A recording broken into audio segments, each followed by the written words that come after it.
si je suis au pouvoir, que le prix du cacao augmente, le prix de votre cacao Borchamp augmentera.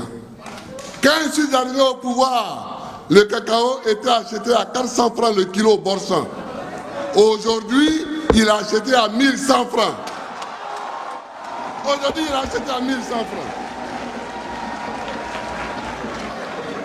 Qui dit mieux? Qui dit mieux? Je suis arrivé au pouvoir aussi. On me dit, je trouve les papiers. Il y a la loi de 1983 qui met la capitale à Yamoussoukro. J'étais contre. En 1983. J'étais en exil en France, mais j'étais contre. Et je vais vous expliquer pourquoi j'étais contre. Houphouët-Boigny était président de la République. Et il a introduit une loi par le biais du maire d'Abidjan, Emmanuel Dulo, un projet de loi, une proposition de loi, pour que la capitale aille dans son village. J'ai dit, si on fait ça, tous les présidents vont être tentés de mettre la capitale dans leur village. Est-ce que vous avez vu, non?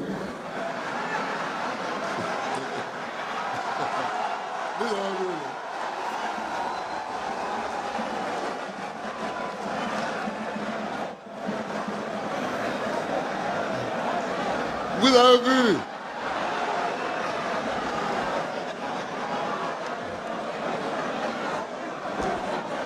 Mais maintenant, Houphouët est mort. Je suis président et moi je ne suis pas de Yamoussoukro. Donc je suis à l'aise pour construire Yamoussoukro. C'était pour empêcher, et il faut le faire. Il faut empêcher. Peut-être qu'il faut voter un additif à cette loi. Il faut empêcher qu'on nous promène nos capitales de village de chef d'État en village de chef d'État. Pour qu'on n'amène pas la capitale à Mama, après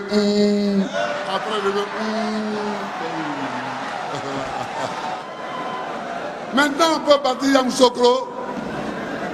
On peut bâtir Yamoussoukro. Nous sommes en train de faire, à mon avis, quelque chose de très important. C'est l'autoroute qui arrive à Yamoussoukro, qui est déjà arrivée à Yamoussoukro. On a commencé à bitumer. J'ai demandé au frère Fakouri de faire une déviation pour que les gros camions qui vont au Niger, au Mali, au Burkina ne passent pas à l'intérieur de notre capitale.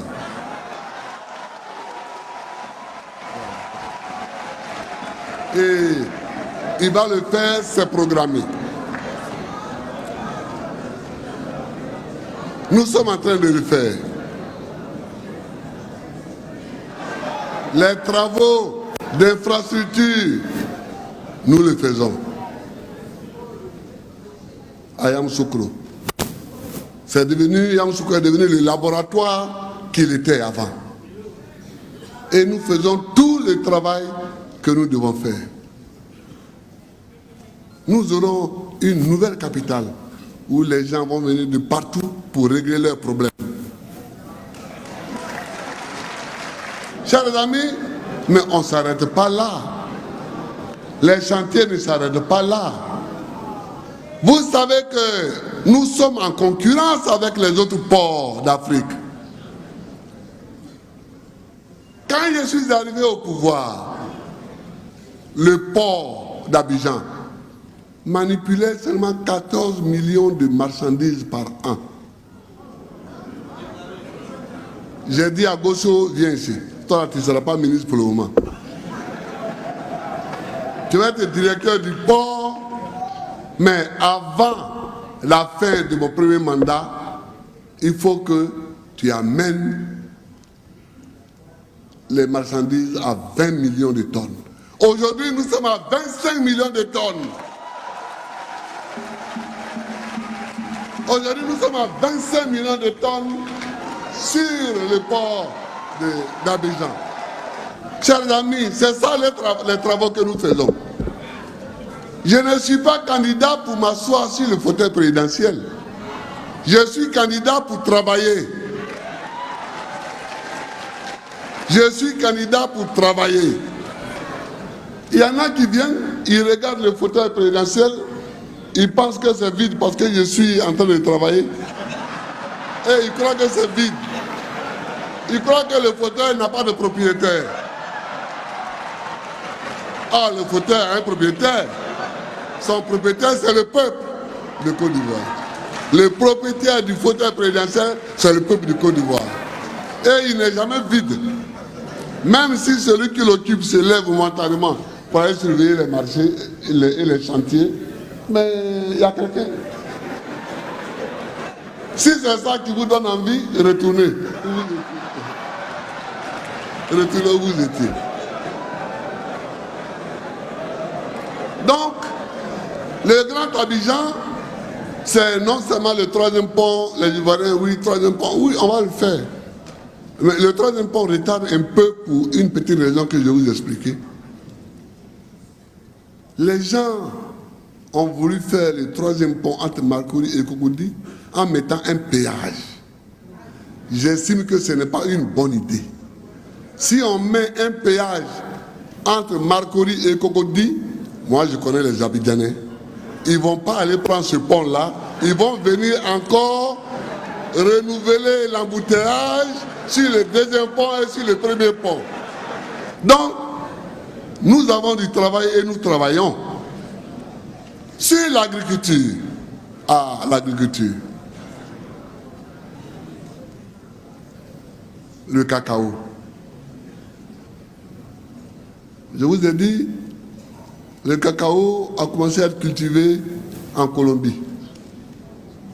De la Colombie, il est arrivé au Brésil. Du Brésil, il est arrivé en Gold Coast. Et nous, on l'a pris en Gold Coast pour l'amener en Côte d'Ivoire. Aujourd'hui, nous sommes le premier fournisseur du marché mondial avec 40% des besoins. Nous allons multiplier notre production par 2. Voilà le plan agricole. Mais on ne s'arrêtera pas là. Après la production, il nous faut la transformation. Il nous faut broyer tout notre cacao ici. Il faut que dans 10 ans, toute notre production de cacao soit transformée ici en Côte d'Ivoire avant d'être exportée. Comme ça, nous avons 2 lignes d'emploi. La première ligne d'emploi qui est agricole et la deuxième ligne d'emploi qui est industrielle. Les jeunes dans les villes travailleront dans les entreprises pour transformer le cacao. Mais il n'y a pas que le cacao comme agriculture. J'ai dit partout que la mauvaise affaire de l'agriculture coloniale, c'est de nous avoir fait croire que la terre qui ne produit pas le café, qui ne produit pas le cacao, qui ne produit pas le palmier à huile, qui ne produit pas les VA est une mauvaise terre. Eh bien, c'est faux. Et comme me le disent mes amis israéliens, ils disent partout où l'herbe pousse, la nourriture peut pousser. Mais la Côte d'Ivoire, c'est une honte que nous n'ayons pas une autosuffisance alimentaire. Nous avons la terre, nous avons les hommes et nous n'avons pas d'autosuffisance alimentaire. Pourquoi? Parce que notre politique est mal orientée.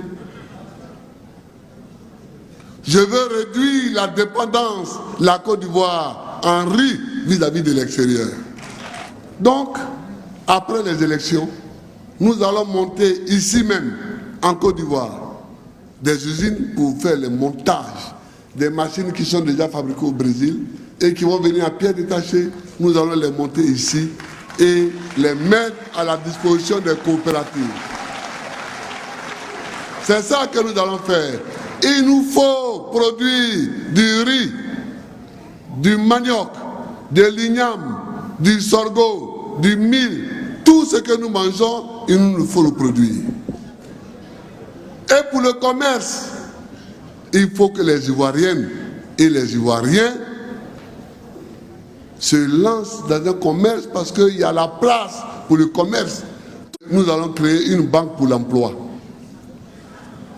Moi, je ne dis pas que je vais vous distribuer des milliards. Je dis qu'on va créer une banque pour l'emploi où vous allez emprunter La femme qui veut 300 000 francs, elle emprunte 300 000. Elle veut faire son petit aloco. Si elle veut 300 000, elle emprunte 300 000. Elle dit, je vais rembourser tant en notes. Le jeune qui veut faire son petit garage, on lui dit, tu veux, comme il dit, je veux 2 millions. On lui prête des 2 millions. Il monte son petit garage, on le forme un peu. Il fait son garage, il mange, sa femme mange, ses enfants mangent. C'est ce qu'il cherche. Donc nous allons créer une banque pour l'emploi avec une succursale dans chaque département. Chers amis, voilà ce que nous allons faire. Les Ivoiriens sont des hommes capables. Ils sont des hommes capables de se gouverner. Ils sont des hommes capables d'organiser leurs élections. Les Ivoiriens n'accepteront jamais qu'aucune de leurs institutions ne soit sous tutelle. C'est pourquoi je suis devant vous. C'est pourquoi je demande vos suffrages. Je demande vos suffrages pour relever la Côte d'Ivoire. Que Dieu vous bénisse. Que Dieu bénisse la Côte d'Ivoire.